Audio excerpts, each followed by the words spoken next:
I'm joined by the general manager of the Reading Fightin, Phil, Scott Hunsicker. He's in his 29th year with the organization. He's been the general manager since 2007. And Thursday, August the 9th, Scott, would be a day of a pure adrenaline rush for you by most normal means. And now all of a sudden you're stuck like everybody else, unfortunately, in an idle position.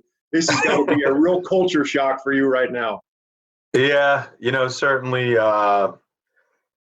for most of my staff has been with the art fields for many, many, many years. And so it's almost like culturally, this is our life, 6 months of all season, 6 months of season, then 6 months of all season, then 6 months of season. So, right about the time you would start to get bored with the off season, you have the season, which is why most of us are in this industry is the season, So, yeah, it's mentally and emotionally for everybody right now. But, yeah, certainly for us, the adrenaline rush of having a full stadium on opening night and all that comes along with that is why we're all in this business. Opening day it's a tough one, and no question.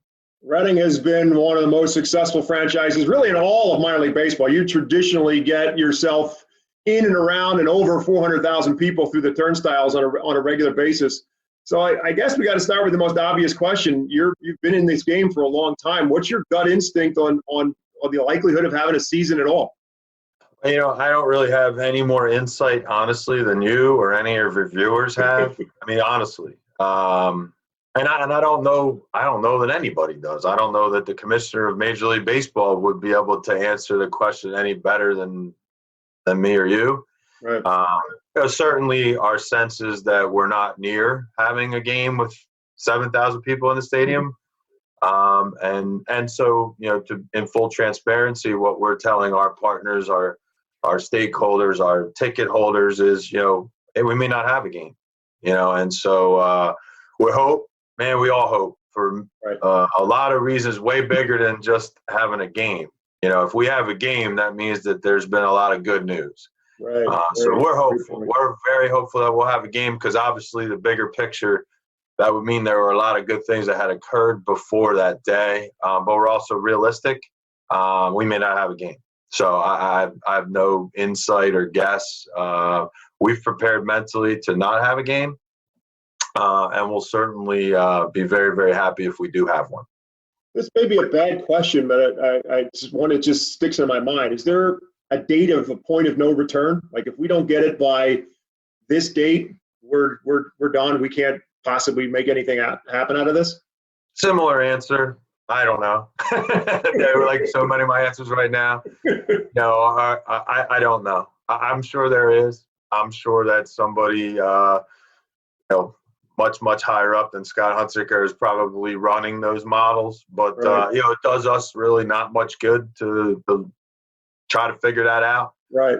Same as it wouldn't do me much good if, some have asked, well, imagine the season starts July 1st. What would you do with the schedule? It's like, right. Well, tell me there's going to be a game on July 1st and we'll figure out what to do with the schedule, honestly. Right. So not to make light of it, but at some point, Bob, I'm sure there is a point of no return. Right now our attention obviously is supporting the community any way we can. And quite frankly, the 23 full-time people that work at the art fields, our families, most, if not all of us have been with Craig Stein and the art fields for essentially our entire adult life. So, as the general manager of that team of those front office people, that's really my main focus is, how do I get those 23 people through this period of time, whatever this period of time is? How do I protect them and their families and their career and all of those things? And then obviously through those people, our team worries about our entire fan base, our corporate partners, people like you that are a part of our family, and so that's really what we're concentrating on. Yeah, it's just such a different dichotomy because anybody who's been in what everybody in Berks County calls baseball town, and they know Scott Hunsicker, they know he's the guy in the Hawaiian shirt who's usually out on the field being an MC or being the proverbial game show host in the stands, interacting with the fans. But right now, you really are the business person that is Scott Hunsicker that's usually behind the scenes. Yeah, I know. I'm like playing like a regular guy job right now. I don't like it so much. You know, a lot of time on the phone with bankers and people like that. And I have a lot of friends that are bankers, but I'm glad, you know, I don't go to work there every day as well. I understand. But I like mascots and French fries. You know what I mean? And sit around for hours and figure it out. Mascots and French fries is what we always joke about, and game day promotions. And you know, I was a social director of my fraternity at Albright, and you know, I like throwing parties and I like going to parties, and so do most of the people that come to our games. That's exactly true. So yeah, you know, yeah, it's tough everywhere, man. It's tough for everywhere, man. At least we still, at the end of the day, we still get to talk about baseball in a ballpark, and you know, we've been able to put some fun things out on social media, and certainly, you know, my heart goes out to the first responders and quite frankly those healthcare workers and their families. You know, so my family has me here every day.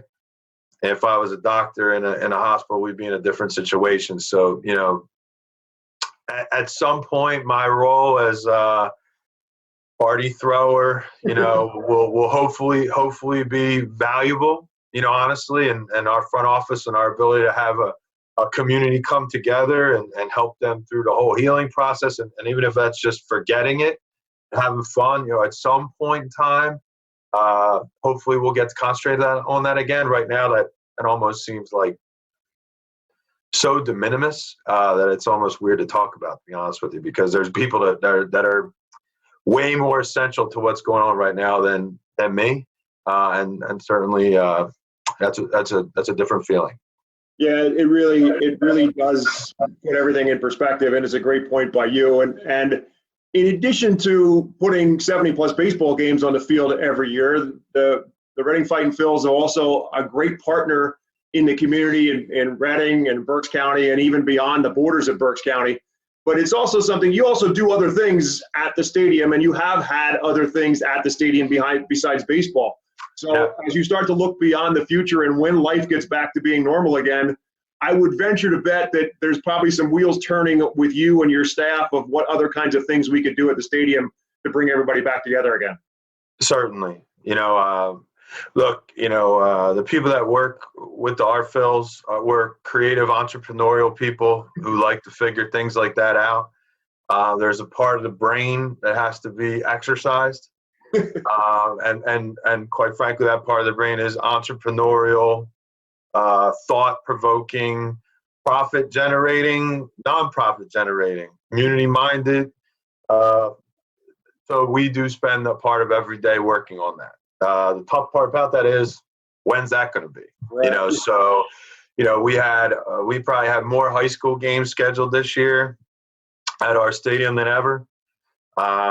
We host things like, you know, Junior League of Reading Touch a Truck, where kids crawl on trucks, and we host, you know, events with the Humane Society, and we have people that want to have weddings. We just got a call about a wedding this weekend, actually. So not that they wanted to have it this weekend, but they want to plan it. You know, hey, when can you, though? That's the toughest part, honestly. But yeah, so we're going to keep talking about those things, but we don't know when we'll be able to do them. But when we're able to do them, we'll do them well. That's really been our whole goal here, honestly, is to just be good partners to everybody. And, you know, this is a tough time. There's a lot of our corporate partners that this is a tough time for them. Is there any way we can help them? Is there any way we can be part of the solution? And we're also going to be the easiest person to deal with through this, whether that's with a season ticket holder, a corporate partner. We haven't been invoicing anybody.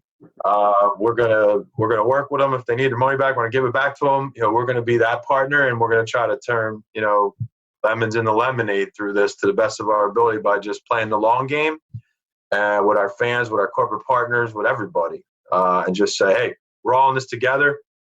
Let's figure it out, and let's be as flexible as possible. Yeah, the one last thing I want to talk to you about, and that is the stadium.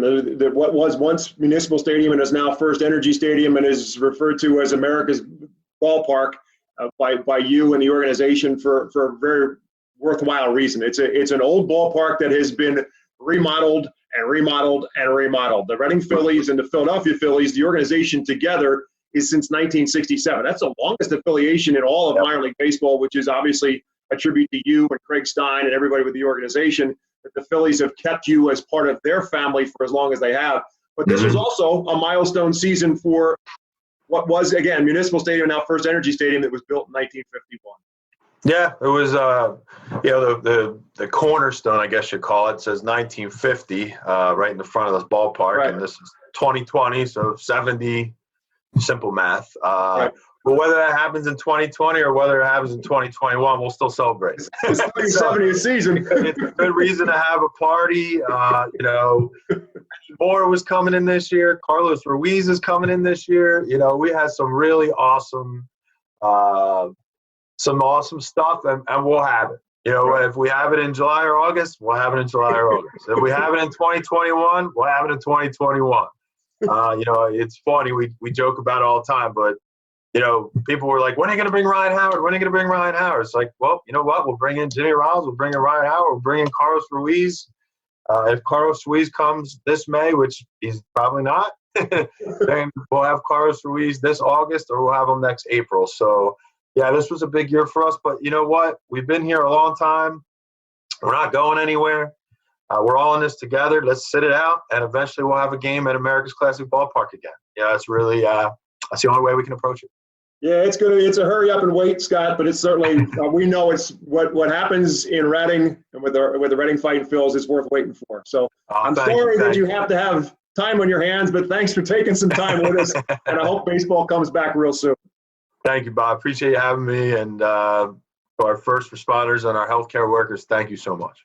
Very well put. Scott Hunsicker, the general manager of the Reading Fightin' Phils.